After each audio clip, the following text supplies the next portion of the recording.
पड़ेगा। जो आप लिख रहे हैं कि बहुत मूड खराब हो गया, क्या वास्तव में मूड खराब करने वाली बात भी है या नहीं है, ये तमाम चीजें आप लोग समझते हुए आगे बढ़े। देखिए, ये आपका अगर डायरी नंबर बोले 5213 2024 में ये केस डाला गया था और इसमें कई सारे पिटिशनर थे, ठीक है।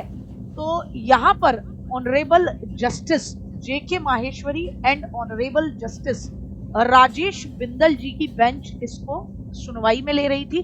तमाम पिटिशनर थे और हाई कोर्ट के जो फैसला था झारखंड में, उसको लेकर बात थी। आज 3 बजे के करीब वर्डिक्ट दिया गया है। वर्डिक्ट में और ऑर्डर में अंतर होता है।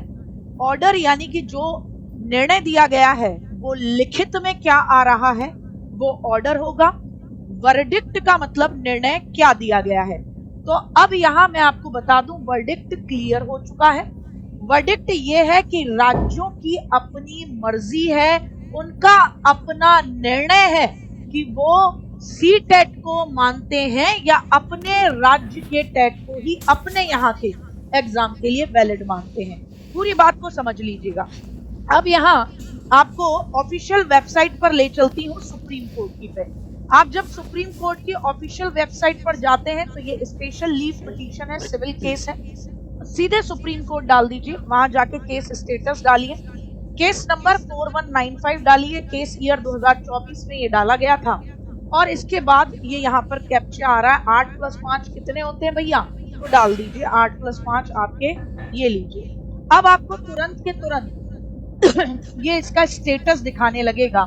स्टेटस में यहाँ पेंडिंग शो रहा है, जस्ट अभी लेटेस्ट बता रही हूँ क्योंकि वर्डिक्ट आ चुका है लेकिन ऑर्डर नहीं आया है। यहाँ व्यू करिए, आराम से पहुंचिए और आपको तमाम चीजें देखते हुए जो मैंने आपको अभी दिखाई वो सारी चीजें यहाँ पर भी शो होती हैं। और कल आपको यहाँ पर जजमेंट ऑर्डर दिख जाएगा, कल यहाँ पर दिख जाएगा, जो कि अभी नहीं दिख रहा है क्योंकि फाइनल जजमेंट का ऑर्डर, रिटन ऑर्डर आपको मिल जाएगा। अब देखो, परेशान होने की बात है या नहीं है, इस बात को, मेरी बात को बहुत वैलिड तरीके से समझना, क्योंकि आप लोग क्या करते हो, बहुत जल्दी अपने आप को बहुत ज्यादा डिमोटिवेट कर लेते हो। पैसा बर्बाद हो गया, जीवन बर्बाद हो गया, ये हो गया, फलाना हो गया। इन सब से थोड़ा सा ऊपर, थोड़ा सा हल्का सा समझना चीज को कि कितने राजस्थान है अपना रीट कराता है लंबे समय से, मध्य प्रदेश है अपना MP टेट कराता है लंबे समय से, हरियाणा है अपना हरियाणा टेट कराता है लंबे समय से, ठीक साहब। अब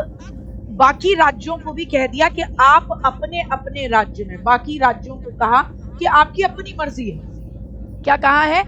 आपकी अपनी मर्जी है कि आप सी-टेट वैलिड करो, अपनी मर्जी कि सी-टेट वैलिड करते हो या अपने ही स्टेट का टेट कराते हो। अब एक भैया एक बात बताओ, आपको सी-टेट करने के फायदे होते हैं सेंट्रल लेवल का एलिजिबिलिटी टेस्ट। इसमें पॉजिटिव पॉइंट देख लो, उससे पहले देखो छाती पीटने के तो जीवन भर तमाम मौके मिलेंगे। सी-टेट के बाद आप सेंट्रल लेवल की केंद्रीय विद्यालय संगठन की जॉब कर सकते हो। आप नवोदय विद्यालय में, TGT में तो मानता ही है ना, NVS में आप हो, आप DSSS के लिए वैलिड हो, आप एकलव्य मॉडल स्कूल जो है EMRS उनके लिए आप वैलिड हो, और अभी RRB रेलवे रिक्रूटमेंट बोर्ड की तरफ से जो टीचर्स की वैकेंसी आई है उसमें भी आप वैलिड हो। जनरली बच्चा क्या कहता है, जनरली बच्चा ये कहता है कि मैं तो जी अपने ही स्टेट में जॉब लेना चाहता हूँ। यकीन मानिए, आप शायद न जानते हो, तमाम बच्चे हैं बिहार में लगे हुए हैं, उत्तर प्रदेश के, लेकिन दिल एक ही बात पर धड़कता है कि मैम ये बताइए कि उत्तर प्रदेश के अंदर वैकेंसी कब आएगी, हमें अपने राज्य में वापस आना है। तो अगर किसी का राजस्थान में जॉब करने का मन है तो क्या वो रीट नहीं देगा? देगा, देगा ना। किसी का मध्य प्रदेश में जॉब करने का मन है तो क्या वो MP टेट नहीं दिया होगा? दिया होगा व्यक्ति। किसी का हरियाणा, अपना राज्य छोड़ के हरियाणा में जॉब करने का मन है तो H-टेट उसने दिया होगा। और अपने राज्य में तो हर बच्चा ऑटोमेटिकली सी-टेट करने के बावजूद भी अभी भी वर्तमान में भी सभी राज्यों के अपने अपने टेट चल रहे हैं। उत्तर प्रदेश का अपना टेट है, UP टेट, और कितने बच्चे यहाँ पर बैठे हुए हैं जिन्होंने सी-टेट के साथ साथ उत्तर प्रदेश का UP टेट भी दे रखा है। दे रखा है ना, दे रखा है, दे रखा है। अब राज्यों की अपनी मर्जी थी। अब यहाँ पर पेज को थोड़ा सा समझो तो ये तो क्लियर हो गया ना कि भैया ये तो पहले से ही था, ये तो पहले से भी बहुत सारे राज्यों में था कि देने वाला अपने तरीके से उस राज्य की पहले पात्रता परीक्षा भी करा लेता था कि भैया मेरी पात्रता परीक्षा भी कंफर्म हो जाए, इसी बहाने मेरे आधे से ज्यादा सिलेबस कवर अप हो जाए। उस राज्य में जिस तरीके का शिक्षक भर्ती का पेपर होता है उसके वो पहले ही करता था। तो इस बात पे दुखी नहीं होना कि हाय भाई नुकसान है। सेंट्रल लेवल का टेट सेंट्रल लेवल की जॉब्स के लिए हमेशा वैलिड है। अब देखो दूसरी बात, आप दूसरी बात को मिक्स कर दे रहे हो। आप क्या कर रहे हो? आप दूसरी बात को क्या कर रहे हो? मिक्स कर रहे हो। मोस्टली तो देखो आपकी जॉब लग भी जाती है ना तब भी आप दूसरी स्टेट में जाना पसंद नहीं करते। बहुत कम बच्चे हैं जो अदर स्टेट में प्रेफरेंस रखते हैं। लग भी जाने के बाद उनका यही बात रहती है अंतिम समय तक कि हमें ही जाना है। कोई नुकसान नहीं है, नो टेंशन एट ऑल। आपको लग रहा है कि नुकसान है, इसको प्रैक्टिकलिटी में समझो। आज भी यही हो रहा था। आज भी बच्चा हरियाणा, बताओ आप हरियाणा ने कब सीटेट अलाउ किया? नहीं किया। लेकिन अगर किसी का है मन कि मेरे को हरियाणा टेट में लेना है तो वो हरियाणा टेट देता था हरियाणा में जॉब के लिए। इसीलिए मोस्टली बच्चे हरियाणा की तरफ रुख ही नहीं करते हैं। अदर स्टेट आज भी बच्चा बहुत कम जाता है तो सेंट्रल लेवल की जॉब पे जाता है। अब बस इन्हें फायदा हुआ। इसमें फायदा किसको है? नुकसान आपका आज भी नहीं है। अगर गहराई में देखो तो आज भी राज्य अपने अपने टेट को ही वैलिड कर रहे हैं। अब फायदा किसको है? फायदा है राज्य स्तरीय सरकार, जिनको अपने अपने लेवल के टेट कराने का मौका मिलेगा और अपने लेवल के टेट कराने के बाद धन कमाने का मौका मिलेगा। क्योंकि भैया जो भी शिक्षा आयोग होगा पहले वो उस राज्य का टेट कराया करेगा, उस राज्य के टेट में दूसरे राज्य का बच्चा भी आया करेगा। वो भैया टेट देगा, टेट में कमाई होगी, बढ़िया फीस रखी जाएगी 500, 600, 1000। फिर उसके बाद उस राज्य की शिक्षक भर्ती के लिए मामला होगा। तो ये इनडायरेक्ट वे में अगर आप देखते हो तो एक तरीका है कि अपने राज्य में किसी बाहरी बच्चे को रोकने का। समझ रहे हो ना? किसी अन्य राज्य के बच्चे को रोकने का ये एक तरीका। पूरे भैया सुप्रीम कोर्ट का फैसला पूरे देश पर लागू होता है, क्या आपके राज्य, क्या आपकी यूनियन टेरिटरीज। आई बात समझ में? तो ये फायदा स्टेट गवर्नमेंट को। और आप तो पहले भी अदर राज्य में देने का आपका मन होता था तो आप उस राज्य का टेट देते थे, क्योंकि आपको उस राज्य की बेसिक शिक्षक भर्ती के लिए क्या बेस मांगता है, किस तरीके का पेपर देता है, वो हर बच्चा देता था। उसको पता था पहले से ही। 2021 से राजस्थान रीटी करा रहा है, हरियाणा के अंदर सीटेट कभी वैलिड नहीं किया गया।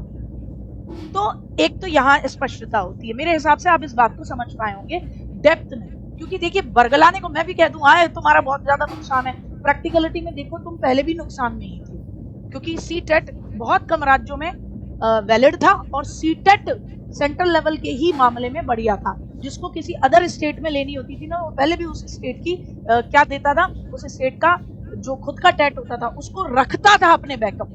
खुद उत्तर प्रदेश के बच्चे देख लो ना, यूपी टेट दे के बैठे हुए, सीटेट होने के बावजूद उनको पता है भैया पेपर का बेस पता पड़ता है कि यूपी के अंदर पूछा कैसे जाता है शिक्षक भर्ती। इतना मामला क्लियर हुआ। अब देखो यहाँ पेज कहाँ फंसेगा? अब यहाँ पेज फंसेगा उन राज्यों को देखो जो सीटेट वैलिड देखते थे। जैसे अभी लेटेस्ट बिहार, आइए हमारा बिहार के अंदर होता था। उत्तर प्रदेश लिख देती हूँ लेकिन ये अपने ही बालकों को जॉब नहीं दे पाया तो इसकी तो क्या ही बिसात मालूम है, तो कुंभ करवा लें बहुत है, उसी पे बढ़िया मामला है इनका। तो उत्तर प्रदेश ये ऐसे स्टेट, बहुत जेन्युइन एग्जांपल में बात करती हूँ, ये ऐसे स्टेट हैं जिनमें सीटेट वैलिड था। ठीक है ना? ऐसे तमाम स्टेट भी हैं, ठीक है ना? था, है, अभी भी, अभी तक है, अभी तक आगे का कुछ आया नहीं है ना, इसलिए बता रही हूँ। अब इम्पैक्ट में क्या पड़ेगा? इम्पैक्ट बिहार के अंदर एक लेटेस्ट बात चल रही है। बिहार अभी कल परसों की बात है, पहले बात को ध्यान से समझना, नहीं आए 4 बार पूछ लो, कंफ्यूजन में मत रहना और तीनों चीजें मिक्स करके अपनी नई कहानी मत बना देना। बिहार ने कहा कि सीटेट ये कहता है, सीटेट के अंदर सीबीएसई ये कहता है, सीबीएसई कराता है ना, सीबीएसई ये कहता है कि एससी, एसटी, ओबीसी इनको 55% पर पास मानते हैं और जनरल हमारे अकॉर्डिंग सीटेट, जनरल को हम 60% पर पास मार्क। तो साहब कायदे में 55% बैठता है बेटा जी 82.5 नंबर, और जनरल का 60% बैठता है 90 नंबर। अब बिहार ने एक बात कही है कि ऐसा है जी, हम पहले तुम्हें क्या कही है कि हम पहले तुम्हें 82 नंबर पर भी ले लेते थे, अदर राज्यों को नहीं लेते थे, हमें कोई फायदा नहीं था अदर स्टेट, अपने ही बिहार के बच्चों को देते थे ये फायदा। हम तो दूसरी राज्य का कोई बॉर्डर पर भी रहने वाला आ गया ना जनरल का, उसको बोल देते तुम जनरल में जाओ 60% लेकर आओ, 90 ले गया तब बिहार में झांकिएगा, वरना भगा देंगे। बच्चा पास करके भी भतेरों की नौकरी ही नहीं लगती। अपने राज्य के अंदर रखते थे 55%, तो इसमें भी तुम्हारा नुकसान नहीं है। उसी राज्य के अंदर जो बच्चा था उसको खुद पहले वो 82 पे ले लेते थे, अब वो कह रहे हैं कि 55% का मतलब कितना 82.5। तो ये बिहार के अंदर ही SC ST OBC के लिए बात निकल के आई है 82.5, पूरे देश में सीटेट के लिए बात नहीं। अभी एक तो इस पे शांति रखें। दूसरी बात सुनो भैया, अब बिहार पर इसका असर क्या पड़ेगा? बिहार पर यह असर पड़ेगा कि बिहार अपना बिहार टेट कराता है, बी टेट कराता है, लेकिन बिहार अपना बी टेट किसके लिए कराता है? बिहार के अंदर जो बिहार का जो एस टेट होता है सीनियर की क्लासेस के लिए, बिहार का जो एस टेट होता है बिहार का, वो करवाता है कि अगर किसी को 9th 10th 11th 12th में जॉब चाहिए, ठीक है, और बाकी बी टेट भी कराता है और सी टेट भी वैलिड मानता आया है, सी टेट भी वैलिड। अब बिहार में भी एक अच्छा खासा मौका रहेगा, इसको देखना। बिहार में ये बात लंबे समय से उठती रही कि आप दूसरे राज्यों को क्यों मौका देते हो। भैया देखो, सीधी सरल बात है, जो योग्य होगा उसको जॉब मिल जाएगी, लेकिन बिहार के अंदर बात ये निकलती थी कि आप अदर स्टेट को मौका मत दो, डोमिसाइल लगाओ। लेकिन बिहार की सरकार राज्य स्तर पर राष्ट्रीय स्तर पर वाहवाही लूटने के लिए डोमिसाइल नहीं लागू कर रही थी। अब बिहार के अंदर क्या होगा? बिहार की सरकार 100% सी टेट से अलग बी टेट पर बात करेगी, लेकिन डरने की बात नहीं है। बी टेट डेफिनेटली जो आने वाला एग्जाम होगा 4.0 उससे पहले लेकर आएगी बिहार की सरकार। तो जिसको बिहार में जॉब लेनी होगी वो सी टेट से अलग इसकी बात करेगा, बी टेट की भी बात करेगा। सिंपल सी बात है बेटा, इसमें बीजेपी हटाने से कोई मामला नहीं है, ये माननीय सुप्रीम कोर्ट का क्या है, माननीय सुप्रीम कोर्ट का फैसला है, इसमें किसी का कुछ नहीं, ठीक है ना? क्लियर हुआ? नहीं बेटा, ये केवल अश्विनी राजभर माननीय सुप्रीम कोर्ट ने कहा है कि केवल झारखंड के लिए नहीं है, उन्होंने कहा हर राज्य को ये मौका है कि वो अपने टेट को वैलिड कर सकता है या फिर सी टेट को वैलिड कर सकता है, ठीक है ना? तो हर राज्य को ये मौका दिया गया है, पहले से भी रीट होता रहा है, एच टेट होता रहा है, एमपी टेट होता रहा है, और बहुत सारे राज्य हैं, ये राज्य के एग्जाम्पल मैंने आपके सामने रखे जो खुद के ही टेट को वैलिडिटी में रखते थे, हमेशा से रखते थे, ठीक है? इन्होंने सी टेट को कभी नहीं रखा। हो सकता है बिहार शायद ये भी रखे कि बी टेट नहीं है, कोई बात नहीं, सी टेट वालों को भी हम वैलिड रखते हैं। ये अब बिहार के ऊपर होगा, ठीक है ना? ये बिहार के ऊपर होगा। वही वाली बात आ गई, आप अभी भी बात को नहीं समझ पाए। असलम जी अपने आप वर्डिक्ट लिख दे रहे हैं कि अब यूपी और बिहार में भी सी टेट अवैध होगा। ऐसा नहीं है, जब तक इन राज्यों की सरकारों के माध्यम से इन राज्यों की तरफ से जॉब की वैकेंसी में आने वाले नोटिफिकेशन में ऐसी बात नहीं लिखी जाती, तब तक आप नहीं कह सकते। अवैध नहीं कहा जाता। सिंपल बात है, राज्यों को कह दिया आपकी मर्जी, आप सी टेट रखवाना चाहते हो या अपना राज्य का ही करवाना चाहते हो। तो अगर ये बाकी राज्यों की देखा देखी अपने ही राज्य को लेके चलना चाहते हैं तो कोई दिक्कत नहीं, कर सकते, क्योंकि बहुत सिंपल बात है, बहुत सही बात, जय श्री राम। क्योंकि शिक्षा संवर्ती सूची का विषय है, तो आप जो अपनी तरफ से जो बात कह रहे हो कि नहीं सेंट्रल लेवल पे ही टेट वैलिड होना चाहिए, फिर आप राज्यों को शिक्षा से दूर कर रहे हो, आप संवैधानिक नहीं बात कर रहे हो। समझ रहे हो ना? समझ रहे हो ना? तो ये बात है। अब देखना ये है कि ये राज्य सरकारें या इनकी तरफ से जो नोटिफिकेशन आते हैं शिक्षक भर्ती को लेके, उसमें ये सी टेट को मानते हैं या अपने स्टेट के टेट को मानते हैं। लेकिन अगर जो भी कुछ होगा पहले भर्ती से पहले फिर इन्हें टेट निकालना होगा, ये स्पष्टीकरण था। और मैंने कारण भी आपको बता दिया, ठीक है ना? मैंने आपको कारण भी बता दिया। अब आप इस बात को बहुत अच्छी तरीके से समझ चुके होंगे कि क्योंकि शिक्षा संवर्ती सूची का विषय है, तो राज्य सरकारें और केंद्र सरकारें, न तो केंद्र सरकार थोप सकती है कि आप सीटेट ही वैलिड करिए, और न ही राज्य सरकारों पर ये मनमानी हो सकती है कि नहीं हम सीटेट को वैलिड नहीं रखेंगे। उनके पास अपना स्कोप भी है कि दोनों में से एक लिबर्टी रहेगी। ये मुद्दा है, बस सिर्फ इतना है। मुझे लगता है अब आपको बात समझ में आ गई होगी, और ये बहुत वैलिड तरीके से आपको ये चीज समझ में आई। ठीक है साहब, बहुत बहुत धन्यवाद। और